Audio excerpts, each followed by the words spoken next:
Okay, so we're out here fishing today in an old boat, and many of these old boats, they're not waterproof anymore. Done lots of work to this one, but it leaks.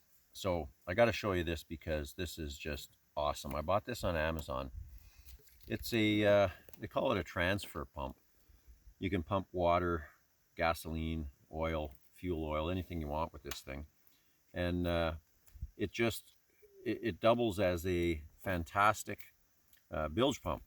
So it comes with, this bag is taped here because it comes with a filter tip and some other little sort of fabric filters you can stick over the end so you don't suck in stuff if you're moving gas or whatever.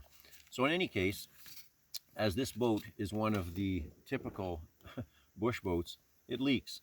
And this is just a godsend because all I got to do is turn it on here, and I hope you can see that.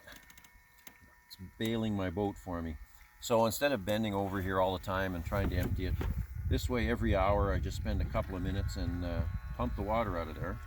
And again, it works great. It's so simple, you can just carry it anywhere. So I take it with me when I know the boats leak, and I've sealed up a lot of them, but it's still an ongoing problem for most of them. So anyway, simple way, instead of having to bail by hand, just lean back, get the water in the corner, and turn that thing on, and away we go. And in a couple of minutes, the boat's good for a few hours again. Anyway, if you find that useful, please like and subscribe.